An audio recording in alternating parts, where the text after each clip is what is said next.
Hello पिला माने मधुबापर इतिहास अध्याय को तुम समस्त को स्वागत करुछि। आज आम एक नूतन तथा मजादार अध्याय विषय अध्ययन करवा एवं से अध्यायटी हूँ द्वितीय अध्याय एक नूतन विश्व अभिमुखे 1919 मसीह 1945 मसीह पर्यंत। यही अध्याय को आम दुई गोटी भाग में विभक्त करूँ। आज आम से प्रथम पाठ विषय आलोचना करवा। प्रथम पाठर प्रथम भाग फासीवादर विकास। तेबे आम आग को जावा। तुम्हें समस्ते जानिछ जे 1914 मसीह आम पृथ्वी में विश्वयुद्ध संघटित होता एवं यह विश्वयुद्ध 1918 मसीह समाप्त होता। यही कथा तुम्हें समस्ते पिला माने भल भाव जानिछ। तेबे मते कह विश्वयुद्ध केबे होता? प्रथम विश्वयुद्ध ना 1914 मसीह। यही युद्धर समाप्ति केबे होता? 1918 मसीह। तेबे ए विश्वयुद्धर पृथ्वी पर कि सब प्रभाव पड़ता से विषय आस सविशेष तथ्य जानिबा। तेबे आमर प्रसंगटी को जीवा आम प्रथम विश्वयुद्ध पृथ्वी पर पड़ता प्रभाव। प्रथम विश्वयुद्ध फल पृथ्वी में राजनैतिक अस्थिरता देखा देता। बुझिपार पिला माने? तत्पर अर्थनैतिक संकट, समाजवादी और साम्यवादी आंदोलन, जातीयतावादी जनजागरण आदि समस्या देखा देता। यह सब समस्या कहीं देखा बुझिपार? यह सब समस्या प्रथम विश्वयुद्ध को देखा। किंतु दुई गोटी महान शक्ति यथा युक्तराष्ट्र अमेरिका और यूरोपर अधिकांश देश में वाणिज्य व्यवसाय बाधाप्राप्त होता। तेबे प्रथम विश्वयुद्धर शिल्प उपरे बा कलकारखाना उपरे कि सब प्रभाव पड़ता से विषय आस जानिबा। शिल्प उपरे प्रभाव ए प्रथम विश्वयुद्ध समय आम दुई प्रकार शिल्प देखा पाउथिले। केते प्रकार शिल्प पिला माने? दुई प्रकार शिल्प। प्रथमटी हूँ सामरिक शिल्प एवं द्वितीयटी हूँ बेसामरिक शिल्प। तेबे आग को जावा। ए शिल्प विषय आम अधिक किसी अध्ययन करवा। प्रथम जानिबा सामरिक शिल्प विषय। सामरिक शिल्प कौन ना? यही शिल्प युद्ध सामग्री उत्पादन पर गढ़ी उठीला। अर्थात जिते प्रथम विश्वयुद्ध संगठित है से युद्ध पर जहाँ सब युद्ध सामग्री आवश्यक यही शिल्प माध्यम उत्पादित होता। जितेबाला युद्धर समाप्ति घटला अर्थात 1914 मसीह आरंभ हो 1918 मसीह युद्धर परिसमाप्ति घटला। युद्ध बंद हो गला ये कलकारखाना किसी आवश्यकता पड़ा ना, जहाँफल ये कलकारखाना सब बंद हो गला। तेणु यही सामरिक शिल्प कार्यरत श्रमिक मैंने निज निजर जीविका हराइले और से बेकार हो गले। तो पिला माने ये श्रमिक मैंने कौन हेले ना बेकार हो पड़े। कहीं बेकार हो पड़े? तार कारण हूँ जे कलकारखाना गुड़िक बंद हो जाता। कहीं बंद हो जाता? बुझिपार कहीं बंद हो जाता? कारण यह युद्ध पाई उद्देश्य थिला। युद्ध बंद होला ये कलकारखाना बंद होगा।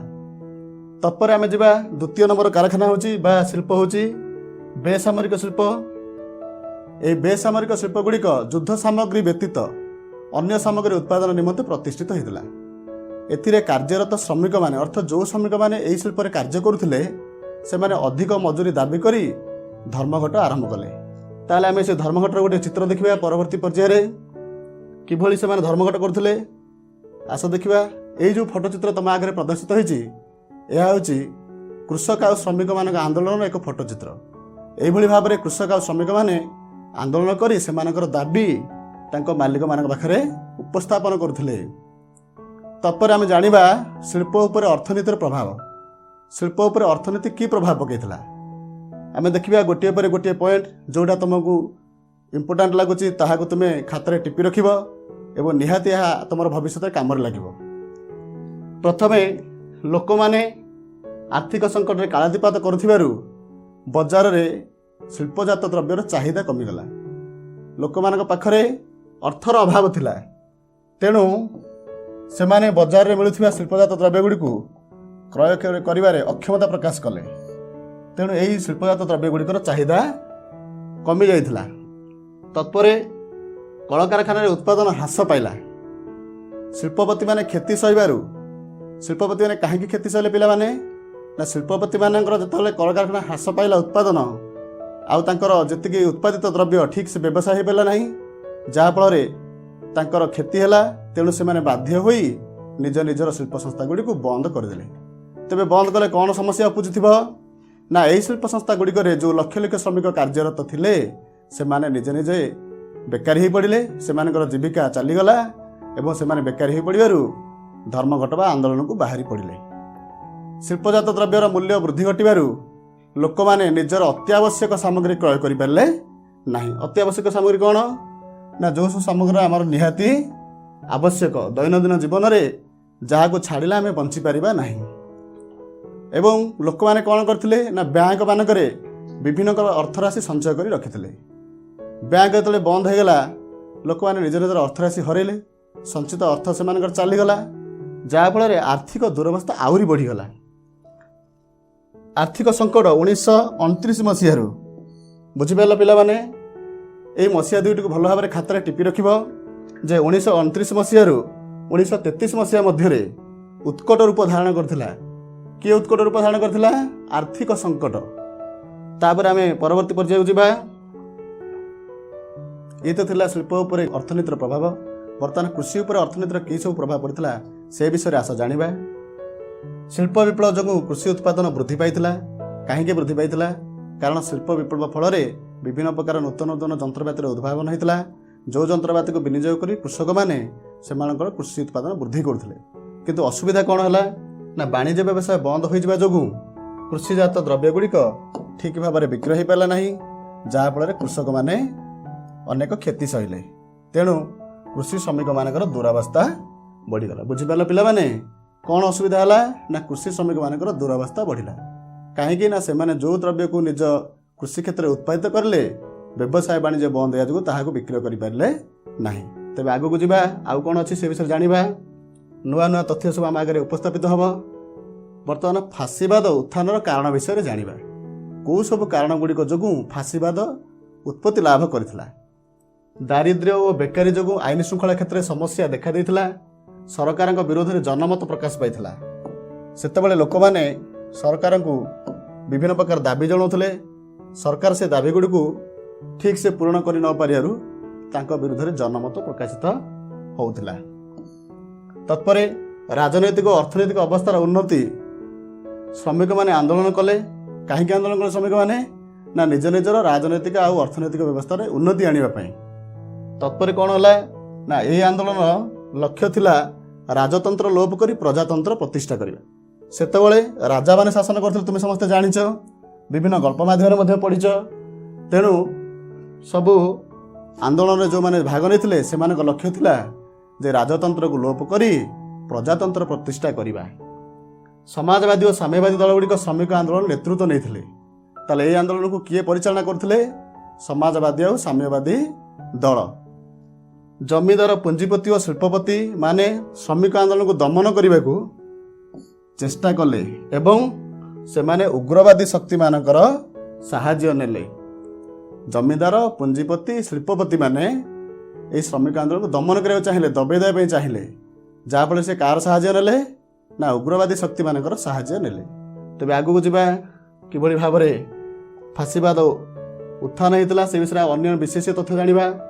ଏହାର ଫଳସ୍ୱରୂପ ଉଗ୍ର ଜାତୀୟତାବାଦୀ ତଥା ଏକଛତ୍ରବାଦୀ ଶକ୍ତି ମାନଙ୍କର ଅଭ୍ୟୁଦୟ ଘଟିଲା। ତାହେଲେ କାହାର ଅଭ୍ୟୁଦୟ ଘଟିଲା? ନା ଉଗ୍ରବାଦୀ ଶକ୍ତି ବା ଏକଛତ୍ରବାଦୀ ଶକ୍ତି ଏମାନେ ଜାଗି ଉଠିଲେ। କାହିଁକି ଜାଗି ଉଠିଲେ? ନା ଏମାନଙ୍କୁ ସହାୟତା କଲେ ପୁଞ୍ଜିପତି, ଶିଳ୍ପପତି ଆଉ ଅନ୍ୟମାନେ। ବର୍ତ୍ତମାନ ଆମେ ଜାଣିବା ଏହି ଏକଛତ୍ରବାଦୀ ଶକ୍ତିମାନଙ୍କୁ ଫାଶୀବାଦୀ କୁହାଗଲା।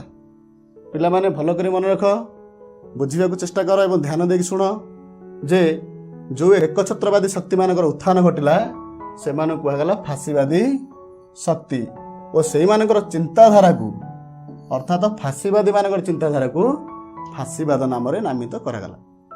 ଏହି ଫାଶୀବାଦୀ କ'ଣ କରୁଥିଲେ? ନା ବହୁଦଳୀୟ ଶାସନର ବିରୋଧ କରୁଥିଲେ। ଯେମିତି ଆମ ଭାରତ ଏକ ବହୁଦଳୀୟ ରାଷ୍ଟ୍ର, ଏଠି ବିଭିନ୍ନ ଦଳର ଦଳପତିମାନେ ଅଛନ୍ତି, ବିଭିନ୍ନ ଦଳ ମଧ୍ୟ ଅଛି। ଠିକ୍ ସେଇଭଳି ଫାଶୀବାଦୀମାନେ ଏହି ବହୁଦଳୀୟ ବ୍ୟବସ୍ଥାକୁ ବିରୋଧ କରି ଏକଦଳୀୟ ଶାସନରେ ବିଶ୍ୱାସ କରୁଥିଲେ। ମନେ ରହିଲା ପିଲାମାନେ? ବୁଝିପାରିଲ? ଫାଶୀବାଦୀମାନେ କେଉଁଥିରେ ବିଶ୍ୱାସ କରୁଥିଲେ? ନା ଏକଦଳୀୟ ଶାସନ ବ୍ୟବସ୍ଥା। ଏବଂ ଫାଶୀବାଦର ମୂଳ ଲକ୍ଷ୍ୟ ଥିଲା ହିଂସାତ୍ମକ ପନ୍ଥା ଦ୍ୱାରା ଅର୍ଥ ହିଂସାତ୍ମକ ମାର୍ଗ ଅବଲମ୍ବନ କରି କ'ଣ କରିବା? ନା ଜଣେ କିମ୍ବା ମୁଷ୍ଟିମେୟ ବ୍ୟକ୍ତିଙ୍କ ହାତରେ ଶାସନ କ୍ଷମତା କେନ୍ଦ୍ରୀଭୂତ କରି ଏକଛତ୍ର ଶାସନ ପ୍ରତିଷ୍ଠା କରିବା। ତାହେଲେ ଏଥିରୁ ଆମେ ଏଇ କଥା ଜାଣିଲେ ଯେ এই ଉଗ୍ରବାଦୀ ଶକ୍ତିମାନଙ୍କର ଏକମାତ୍ର ଲକ୍ଷ୍ୟ ଥିଲା, ଅର୍ଥ ଫାସିବାଦୀ ଶକ୍ତିର ଏକମାତ୍ର ଲକ୍ଷ୍ୟ ଥିଲା ଏକଛତ୍ରବାଦୀ ଶାସନ ପ୍ରତିଷ୍ଠା କରିବା। ବର୍ତ୍ତମାନ ଆଗକୁ ଯିବା, ଆଉ କ'ଣ ଅଛି ତଥ୍ୟ ଜାଣିବା। ଇଟାଲୀରେ ଫାସିବାଦର ବିକାଶ। ଲାଟିନ ଶବ୍ଦ ଫାସିସରୁ, ପିଲାମାନେ ଭଲ କରି ମନେ ରଖ, ଲାଟିନ ଶବ୍ଦ ଫାସିସରୁ ଫାସିବାଦର ସୃଷ୍ଟି ହେଇଛି। କେଉଁ ଶବ୍ଦରୁ ସୃଷ୍ଟି ହେଇଛି? ଲାଟିନ ଶବ୍ଦ ଫାସିସରୁ ସୃଷ୍ଟି ହେଇଛି। ତାହେଲେ ଏହାର ଅର୍ଥ କ'ଣ? ନା ଏହାର ଅର୍ଥ ହେଉଛି କୁରାଢ଼ୀ ସହିତ ବିଡ଼ାଏ କାଠି। ବୁଝିପାରିଲ ପିଲାମାନେ? ଫାସିସ ଶବ୍ଦର ଅର୍ଥ ହେଉଛି କୁରାଢ଼ୀ ସହିତ ବିଡ଼ାଏ କାଠି। ଏଇ କୁରାଢ଼ୀ ସହିତ ବିଡ଼ାଏ କାଠିକୁ ଫାସିବାଦର ଦଳୀୟ ସଂକେତ ଭାବରେ ଗ୍ରହଣ କରାଯାଇଥିଲା, ଯାହାକି ଏହି ପୃଷ୍ଠାରେ ପ୍ରଦର୍ଶିତ ହୋଇଛି। ଦେଖ ଏଇ ଫଟୋ ଚିତ୍ର, ଇଏ ହେଉଛି ଫାସିବାଦୀମାନଙ୍କର ଦଳୀୟ ସଂକେତ ବା ତାଙ୍କର ଦଳୀୟ ପତାକା। ଏହାକୁ ସେ ମାନି ନେଉଥିଲେ। ଏଥିରେ କୁରାଢ଼ୀର ଚିତ୍ର, ତା ସହିତ ମଧ୍ୟ ବିଡ଼ାଏ କାଠିର ଚିତ୍ର ଅଛି। ତେଣୁ ଇଏ ହେଉଛି ଫାସିବାଦୀମାନଙ୍କର ଦଳୀୟ ସଂକେତ। ତେବେ ଆଗକୁ ଯିବା, ଆଉ କ'ଣ ସବୁ ତଥ୍ୟ ଅଛି ଜାଣିବା। ଫାସିବାଦର ବିକାଶ ନିମିତ୍ତ ଇଟାଲୀର ଯେଉଁ ସବୁ ଆଭ୍ୟନ୍ତରୀଣ ପରିସ୍ଥିତି ଦାୟୀ, ସେଗୁଡ଼ିକ ବିଷୟରେ ଜାଣିବା। କେଉଁ ସବୁ ଆଭ୍ୟନ୍ତରୀଣ ଶକ୍ତି ପରିସ୍ଥିତି ଫାସିବାଦର ଜାଗ୍ରତ ପାଇଁ ଦାୟୀ ଥିଲେ? ପ୍ୟାରିସ ଶାନ୍ତି ସମ୍ମିଳନୀରେ ଇଟାଲୀ ନିରାଶ ହେବା, ଇଟାଲୀର ଜାତୀୟ ସମ୍ମାନ ହାନି ଘଟିବା ଏବଂ ଶୋଚନୀୟ ଆର୍ଥିକ ଅବସ୍ଥା। ପ୍ରଥମ ବିଶ୍ୱଯୁଦ୍ଧ ପରେ ଇଟାଲୀର ଆର୍ଥିକ ଅବସ୍ଥା ଅତ୍ୟନ୍ତ ଶୋଚନୀୟ ହୋଇପଡ଼ିଥିଲା। ତତ୍ପରେ ଦାରିଦ୍ର୍ୟ, ବେକାରୀ, ଶ୍ରମିକ ଅଶାନ୍ତି, ଧର୍ମଘଟ ଓ ହିଂସାକାଣ୍ଡ ଆଦି ସମସ୍ୟା ଦେଖା ଦେଇଥିଲା। କୃଷି ଓ ଶିଳ୍ପ ଶ୍ରମିକମାନେ ଆନ୍ଦୋଳନ କରିବା ପାଇଁ ବାହାରି ପଡ଼ିଥିଲେ। ପୁଞ୍ଜିପତି, ଶିଳ୍ପପତି, ବ୍ୟବସାୟୀ ତଥା ଜମିଦାରମାନେ ଶ୍ରମିକ ଆନ୍ଦୋଳନକୁ ଦମନ କରିବାକୁ ଫାସିବାଦୀ ଦଳକୁ ସାହାଯ୍ୟ କରିଥିଲେ। ଏହିଭଳି ପରିସ୍ଥିତିରେ ଇଟାଲୀ ଦେଶରେ ଯେଉଁ ଆଭ୍ୟନ୍ତରୀଣ ପରିସ୍ଥିତି ଥିଲା, ତାହା ଫାସିବାଦର ଉତ୍ଥାନ ନିମନ୍ତେ ସମ୍ପୂର୍ଣ୍ଣ ଭାବରେ ଦାୟୀ ଥିଲା। ତେବେ ଆମେ ଆଗକୁ ଯିବା। ତେବେ ଆସ ପିଲାମାନେ, ଯେଉଁ ଫାସିବାଦ ବିଷୟରେ ଆମେ ଏତେ ସମୟ ଧରି ଆଲୋଚନା କଲେ, ସେ ଫାସିବାଦର କର୍ଣ୍ଣଧାର ଅର୍ଥାତ୍ ପ୍ରତିଷ୍ଠାତା କିଏ, ତାଙ୍କ ସମ୍ବନ୍ଧରେ କିଛି ଜାଣିବା। ତେବେ ଏହି ଫାସିବାଦର କର୍ଣ୍ଣଧାର ଥିଲେ ବେନିତୋ ମୁସୋଲିନି।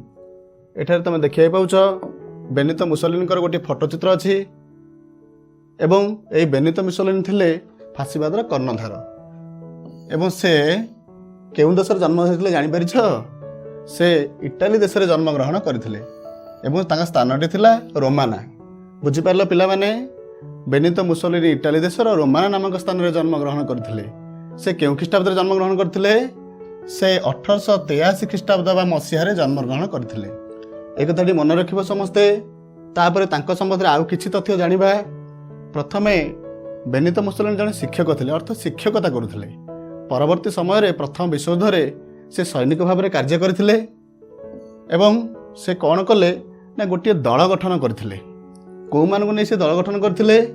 ଯୁଦ୍ଧ ଫେରନ୍ତା ବେକାର ସୈନିକ, ଦେଶଭକ୍ତ ନାଗରିକ ଓ ରାଜତନ୍ତ୍ର ବିରୋଧୀ ବ୍ୟକ୍ତିମାନଙ୍କୁ ନେଇ ଗୋଟିଏ ଦଳ ଗଠନ କଲେ ଏବଂ ସେହି ଦଳକୁ ଫାସିବାଦୀ ଦଳ ବୋଲି କୁହାଯାଉଥିଲା। ଏହି ଦଳ ସମାଜବାଦୀ ଓ ସାମ୍ୟବାଦୀ ଆଦର୍ଶରେ ଅନୁପ୍ରାଣିତ ହୋଇଥିବା ଶ୍ରମିକ ତଥା ବ୍ୟକ୍ତିବିଶେଷଙ୍କର ଘୋର ବିରୋଧ କରୁଥିଲେ। ବୁଝିପାରିଲ ପିଲାମାନେ? କାହାକୁ ବିରୋଧ କରୁଥିଲେ?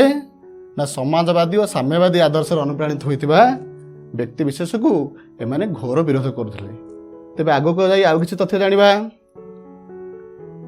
ଏହି ବେନିତୋ ମୁସୋଲିନି ଗୋଟିଏ ଦଳ ଗଠନ କରିଥିଲେ ବା ଗୋଟିଏ ସଶସ୍ତ୍ର ବାହିନୀ ଗଠନ କରିଥିଲେ। କେଉଁମାନଙ୍କୁ ନେଇ ସେ ସଶସ୍ତ୍ର ବାହିନୀ ଗଠନ କରିଥିଲେ? ନା ତାଲିମ ପ୍ରାପ୍ତ ସ୍ୱେଚ୍ଛାସେବକମାନଙ୍କୁ ନେଇ ସଶସ୍ତ୍ର ବାହିନୀ ଗଠନ କରିଥିଲେ। ସେହି ବାହିନୀର ସଦସ୍ୟମାନେ କଳା ପୋଷାକ ପରିଧାନ କରୁଥିଲେ, କଳା ପୋଷାକ ପିନ୍ଧୁଥିଲେ। ତେଣୁ ତାଙ୍କୁ ନାମକରଣ କରାଯାଇଥିଲା କଳା କୁର୍ତ୍ତା ବାହିନୀ। ତେବେ ଦେଖ, ଏଠାରେ ଗୋଟିଏ ଫଟୋ ତମ ଆଗରେ ପ୍ରଦର୍ଶିତ ହୋଇଛି। ଏହି ଫଟୋଟି କାହାର ଜାଣିପାରୁଛ? ଇଏ ହେଉଛି କଳା କୁର୍ତ୍ତା ବାହିନୀ ମାନଙ୍କର। ଏମାନେ ହେଉଛନ୍ତି ତାଲିମ ପ୍ରାପ୍ତ ସ୍ୱେଚ୍ଛାସେବକ, ଯେଉଁମାନେ କି ବେନିତୋ ମୁସୋଲିନିଙ୍କ ଦ୍ୱାରା ପ୍ରତିଷ୍ଠିତ ହୋଇଥିଲେ ବା ଦଳରେ ସାମିଲ ହୋଇଥିଲେ। ଏହି କଳାକୃତା ବାହିନୀର ସଦସ୍ୟମାନେ କ'ଣ କରୁଥିଲେ? ନା ଏମାନେ ସମାଜବାଦୀ ଓ ସାମ୍ୟବାଦୀ ମାନଙ୍କର ଘୋର ବିରୋଧୀ ଥିଲେ। ଆମେ ଟିକେ ଆଗରୁ ପଢ଼ିଛେ ଯେ ମୁସୋଲିନିଙ୍କର ଆଦର୍ଶରେ ଅନୁପ୍ରାଣିତ ସମସ୍ତେ ସମାଜବାଦୀ ଓ ସମାଜବାଦୀ ଆଦର୍ଶକୁ ବିରୋଧ କରୁଥିଲେ। ତେବେ ଆଗକୁ କ'ଣ ଘଟିଛି ସେ ବିଷୟରେ ଟିକେ ଜାଣିବା। ତତ୍ପରେ ତୁମେମାନେ ଆଗରୁ ଜାଣିଛ ଯେ ଇଟାଲୀରେ ରାଜତନ୍ତ୍ର ଶାସନ ପ୍ରତିଷ୍ଠିତ ହୋଇଥିଲା। ସେତେବେଳେ ରାଜାମାନେ ଶାସନ କରୁଥିଲେ। ତେବେ ଆମେ ଜାଣିବା ସେହି ସମୟରେ ଇଟାଲୀରେ କେଉଁ ରାଜା ଶାସନ କରୁଥିଲେ? ସେହି ରାଜାଙ୍କର ନାମ ହେଉଛି ତୃତୀୟ ଭିକ୍ଟର ଇମାନୁଏଲ। ପିଲାମାନେ ଭଲ କରି ମନେ ରଖିବ, ସେ ସମୟରେ ଇଟାଲୀ ରାଜା ଥିଲେ ତୃତୀୟ ଭିକ୍ଟର ଇମାନୁଏଲ, ଯାହାଙ୍କର ଫଟୋ ଏଠି ପ୍ରଦର୍ଶିତ ହେଇଛି। ଏଇ ଫଟୋଟି କାହାର ଜାଣିପାରୁଛି ପିଲାମାନେ? ଇଏ ହେଉଛି ତୃତୀୟ ଭିକ୍ଟର ଇମାନୁଏଲଙ୍କର ଫଟୋ। ଇଏ ଥିଲେ ଇଟାଲୀର ଶାସକ ବା ରାଜା। ଇଏ କ'ଣ କରିଥିଲେ ନା ସେତେବେଳେ ତ ଶାନ୍ତି ଶୃଙ୍ଖଳା ବିପର୍ଯ୍ୟସ୍ତ ହେଇଥିଲା। କାହିଁକି ହେଇଥିଲା ନା ଶ୍ରମିକ ଆଉ କୃଷକମାନେ ଆନ୍ଦୋଳନ କରିଥିଲେ, ଯାହାଫଳରେ ଆଇନ ଶୃଙ୍ଖଳା ପରିସ୍ଥିତିରେ ସମସ୍ୟା ଉପୁଜିଥିଲା। ତେଣୁ ରାଜା ତୃତୀୟ ଭିକ୍ଟର ଇମାନୁଏଲ ଶାନ୍ତି ଶୃଙ୍ଖଳା ତଥା ଆର୍ଥିକ ସ୍ୱଚ୍ଛଳତା ଆଣିବାରେ ବିଫଳ ହେଲେ। ଏ ରାଜା ଇଟାଲୀ ଦେଶରେ ଶାନ୍ତି ଶୃଙ୍ଖଳା ଆଉ ଆର୍ଥିକ ପରିସ୍ଥିତିରେ ସୁଧାର ଆଣିପାରିଲେ ନାହିଁ, ବିଫଳତା ଅର୍ଜନ କଲେ। ଏବଂ ଇଟାଲୀରେ 1921 ମସିହାରେ ଗୋଟିଏ ସାଧାରଣ ନିର୍ବାଚନ କରାଗଲା, ଯେମିତି ଆମ ଦେଶରେ ହେଉଛି। ଏହି ନିର୍ବାଚନରେ ବିଭିନ୍ନ ଦଳ ଲଢ଼ିଥିଲେ ମଧ୍ୟ କୌଣସି ଗୋଟିଏ ହେଲେ ଦଳ ସଂଖ୍ୟାଗରିଷ୍ଠତା ହାସଲ କରିପାରିଲା ନାହିଁ। ଭଲ କରି ମନେ ରଖିବ ପିଲାମାନେ, ମସିହାଟି 1921 ମସିହା, ଯେଉଁ ମସିହାରେ ଇଟାଲୀ ଦେଶରେ ସାଧାରଣ ନିର୍ବାଚନ ଅନୁଷ୍ଠିତ ହୋଇଥିଲା। ତେବେ ଆଗକୁ କ'ଣ ହେଲା ଜାଣିବା ସେ ବିଷୟରେ।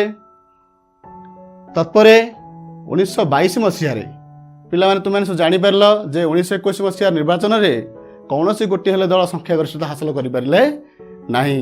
ଏଥିରେ ମଧ୍ୟ ବେନିତୋ ମୁସୋଲିନିଙ୍କ ଦଳ ଲଢ଼ିଥିଲା। ତେଣୁ 1922 ମସିହା ଅକ୍ଟୋବର ମାସ 28 ତାରିଖରେ, ଏ ମସିହାଟିକୁ ସମସ୍ତେ ଭଲ ଭାବରେ ମନେ ରଖିବ। 1922 ମସିହା ଅକ୍ଟୋବର ମାସ 28 ତାରିଖରେ ବେନିତୋ ମୁସୋଲିନି କ'ଣ କଲେ ନା ବଳପୂର୍ବକ କ୍ଷମତା ଅଧିକାର କରିବା ପାଇଁ ଇଟାଲୀ ଦେଶର ରାଜଧାନୀ ରୋମ ଅଭିମୁଖେ ଅଗ୍ରସର ହେଲେ, ଆଗେଇ ଚାଲିଲେ। ଏଥିରେ ରାଜା ତୃତୀୟ ଭିକ୍ଟର ଇମାନୁଏଲ ଭୟଭୀତ ହୋଇପଡ଼ିଥିଲେ। ସେ ମୁସୋଲିନିକୁ ଅତ୍ୟନ୍ତ ଡରୁଥିଲେ, ଭୟ କରୁଥିଲେ। ତେଣୁ ସେ କ'ଣ କଲେ? ମୁସୋଲିନିକୁ ଆମନ୍ତ୍ରଣ କଲେ। କାହିଁକି ଆମନ୍ତ୍ରଣ କଲେ ପିଲାମାନେ? ନା ସରକାର ଗଠନ କରିବା ପାଇଁ।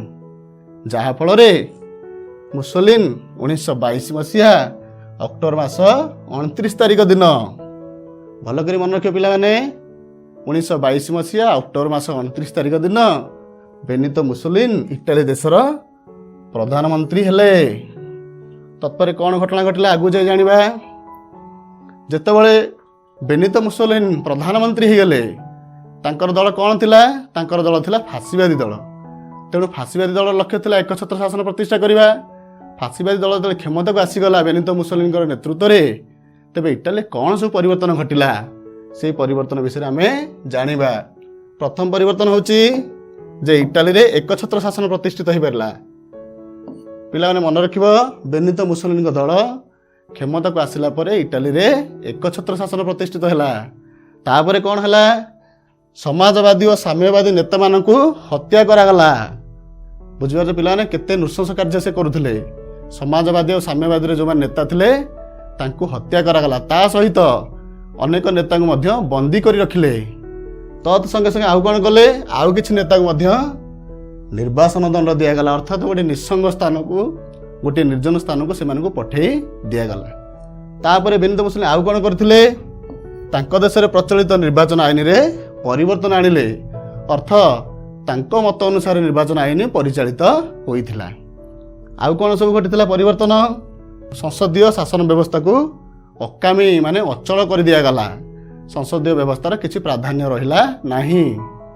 ଏବଂ ଇତିମଧ୍ୟରେ ବେନିତୋ ମୁସୋଲିନି ଗୋଟିଏ ପରିଷଦ ଗଠନ କରିଥିଲେ, ଯେଉଁ ପରିଷଦର ନାଁ ଥିଲା ମହାପରିଷଦ, ବା ଏହାକୁ କୁହାଯାଉଥିଲା ନୀତି ନିର୍ଦ୍ଧାରକ ସଂସ୍ଥା।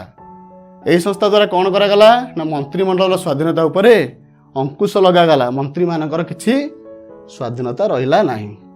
ତାପରେ ଆଗକୁ ଆଉ କ'ଣ ଘଟିଥିଲା ସେ ବିଷୟରେ ଜାଣିବା। ନା 1926 ମସିହାରେ, এই ମସିହାଟି ପିଲାମାନେ ଭଲ ଭାବରେ ମନେ ରଖିବ, 1926 ମସିହାରେ ଫାସିବାଦୀ ଦଳ ବ୍ୟତୀତ ଅନ୍ୟ ସମସ୍ତ ରାଜନୈତିକ ଦଳକୁ ବେଆଇନ ଭାବରେ ଘୋଷଣା କରାଗଲା ଏବଂ ଏକଦଳୀୟ ଶାସନ ବ୍ୟବସ୍ଥା ପ୍ରତିଷ୍ଠିତ ହେଲା ଇଟାଲୀରେ। କାହିଁକି ନା ଫାସିବାଦୀ ଦଳର ଲକ୍ଷ୍ୟ ଥିଲା ବହୁଦଳୀୟ ଶାସନକୁ ବିରୋଧ କରି ଏକଦଳୀୟ ଶାସନ ପ୍ରତିଷ୍ଠା କରିବା। ତେଣୁ ଏକଦଳୀୟ ଶାସନ ପ୍ରତିଷ୍ଠିତ ହେଲା। ଆଉ କ'ଣ ସବୁ ଘଟଣାମାନ ଘଟିଲା?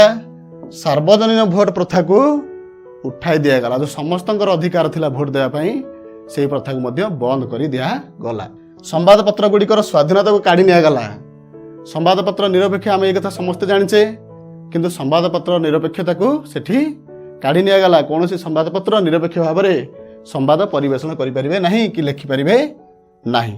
ତାପରେ ଏଠାରେ ସାମରିକ ଶିକ୍ଷା, ସାଧାରଣ ଶିକ୍ଷା ସହିତ ସାମରିକ ଶିକ୍ଷାକୁ ବାଧ୍ୟତାମୂଳକ କରାଗଲା। ଅର୍ଥାତ୍ ସମସ୍ତ ନାଗରିକ, ସମସ୍ତ ଶିକ୍ଷାର୍ଥୀ ଯୁଦ୍ଧ ବିଦ୍ୟା ବା ଯୁଦ୍ଧ ଶିକ୍ଷା ସେଠି ଲାଭ କରିବେ। ଆଉ କ'ଣ ଘଟଣା ଘଟିଲା ନା ଗଣତାନ୍ତ୍ରିକ ଶାସନ ବ୍ୟବସ୍ଥାର ଅବସାନ ଘଟିଲା। ଆମେ ଟିକେ ଆଗରୁ ପଢ଼ିଥିଲେ ଯେ ସେମାନେ ଚାହୁଁଥିଲେ ରାଜତନ୍ତ୍ରକୁ ଲୋପ କରି ପ୍ରଜାତନ୍ତ୍ର ପ୍ରତିଷ୍ଠା କରିବେ, ଯାହାର ପ୍ରଭାବରେ ଇଟାଲୀରେ ପ୍ରଚଳିତ ଗଣତାନ୍ତ୍ରିକ ଶାସନ ବ୍ୟବସ୍ଥାର ବିଲୋପ ଘଟିଲା ବା ତାକୁ ସବୁଦିନ ପାଇଁ ବନ୍ଦ କରିଦିଆଗଲା।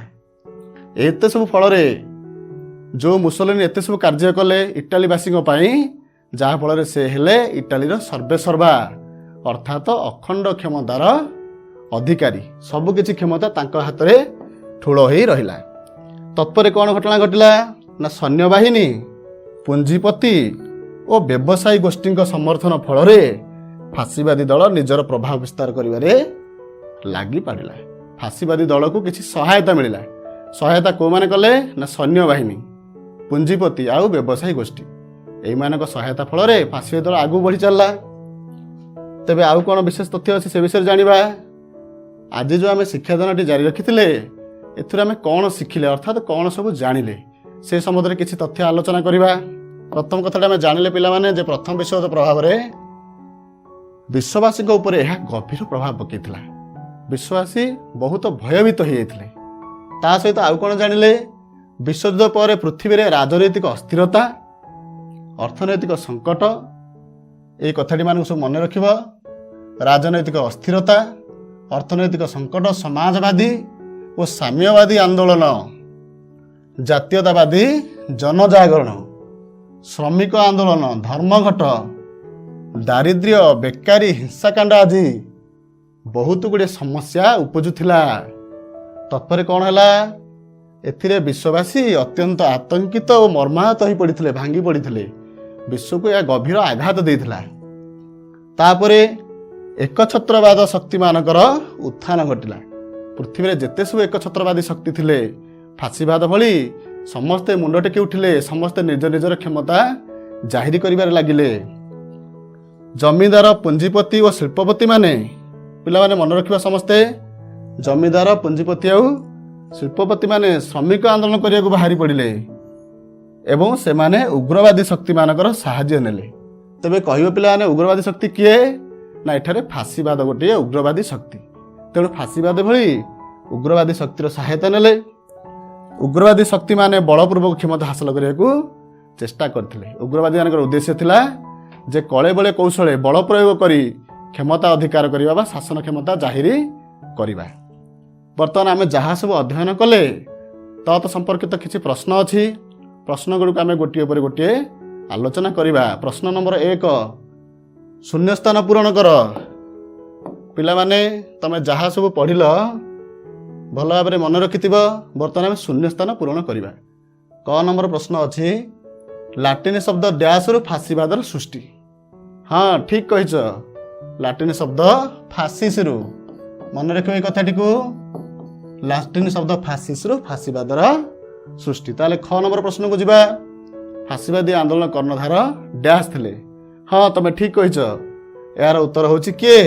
ବେନିତୋ ମୁସୋଲିନ୍। ବେନିତୋ ମୁସୋଲିନ୍ ଥିଲେ ଫାଶୀବାଦୀ ଆନ୍ଦୋଳନର କର୍ଣ୍ଣଧାର। ପିଲାମାନେ ଭଲ ଭାବରେ ମନେ ରଖିବ। ଗ ନମ୍ବର ପ୍ରଶ୍ନ, ମୁସୋଲିନି ଡ୍ୟାସ୍ ମସିହାରେ ଜନ୍ମଗ୍ରହଣ କରିଥିଲେ। ମୁସୋଲିନି 1883 ଖ୍ରୀଷ୍ଟାବ୍ଦରେ ବା ମସିହାରେ ଜନ୍ମଗ୍ରହଣ କରିଥିଲେ। ମନେ ରହିଲା ସମସ୍ତଙ୍କର? ପରବର୍ତ୍ତୀ ପ୍ରଶ୍ନ, କଳାକୃତା ବାହିନୀର ସ୍ୱେଚ୍ଛାସେବୀମାନେ ଡ୍ୟାସ୍ ରଙ୍ଗର ପୋଷାକ ପିନ୍ଧୁଥିଲେ। ପିଲାମାନେ ଆମେ କଥା ଆଲୋଚନା କରିସାରିଛେ। ଯେହେତୁ ନାମ ଥିଲା କଳାକୃତା ବାହିନୀ, ନିଶ୍ଚିତ ଭାବରେ ସେମାନେ କଳା ରଙ୍ଗର ପୋଷାକ ପରିଧାନ କରୁଥିଲେ। ତେଣୁ ଉତ୍ତର ହେବ ଯେ କଳା ରଙ୍ଗର ପୋଷାକ ବା କଳା। 2 ନମ୍ବର ପ୍ରଶ୍ନକୁ ଯିବା। 2 ନମ୍ବର ପ୍ରଶ୍ନରେ ଆମକୁ ସୂଚନା ଦିଆଯାଇଛି ଗୋଟିଏ ଶବ୍ଦ ବା ବାକ୍ୟାଂଶରେ ଉତ୍ତର ଦିଅ। ତାହେଲେ ଆମର ଉତ୍ତର ଗୋଟିଏ ବାକ୍ୟାଂଶ ବା ଶବ୍ଦରେ ସୀମିତ ରହିବ, ତାଠୁ ଆମେ ଅଧିକା କିଛି କରିବା ନାହିଁ। କ ନମ୍ବର ହେଉଛି ଫାସିସି ଶବ୍ଦର ଅର୍ଥ କ'ଣ? କିଏ କହିବ ପିଲାମାନେ? ହଁ ତମେ ଠିକ୍ କହିଛ। ଫାସିସି ଶବ୍ଦର ଅର୍ଥ ହେଉଛି କୁରାଡ଼ି ସହିତ ବିଡ଼ାଏ କାଠି। କ'ଣ ଉତ୍ତର? ନା କୁରାଡ଼ି ସହିତ ବିଡ଼ାଏ କାଠି।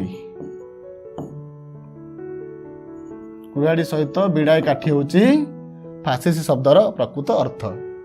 ମୁସୋଲିନି କେଉଁ ଦେଶରେ ଜନ୍ମଗ୍ରହଣ କରିଥିଲେ? କିଏ କହିବ? ହଁ ତମେ ଠିକ୍ କହିଛ, ଠିକ୍ ଉତ୍ତର। ମୁସୋଲିନ୍ ଇଟାଲୀ ଦେଶରେ ଜନ୍ମଗ୍ରହଣ କରିଥିଲେ। ତାଙ୍କର ଜନ୍ମିତ ଦେଶର ନାମ ହେଉଛି ଇଟାଲୀ। ଏବଂ ପରବର୍ତ୍ତୀ ପ୍ରଶ୍ନକୁ ଯିବା। କେଉଁ ମସିହାରେ ମୁସୋଲିନି ପ୍ରଧାନମନ୍ତ୍ରୀ ହୋଇଥିଲେ? କିଏ କହିବ ପିଲାମାନେ? ହଁ, ତମେ ଠିକ ଉତ୍ତର ଦେଇଛ। ମସିହାଟି ହେଉଛି 1922 ମସିହା। ଇଟାଲୀରେ କେଉଁ ଶିକ୍ଷାକୁ ବାଧ୍ୟତାମୂଳକ କରାଯାଇଥିଲା? ଅଳ୍ପ ସମୟ ପୂର୍ବରୁ ଆମେ ଆଲୋଚନା କରିସାରିଛେ ଯେ ଇଟାଲୀରେ ସାମରିକ ଶିକ୍ଷାକୁ ବାଧ୍ୟତାମୂଳକ କରାଯାଇଥିଲା।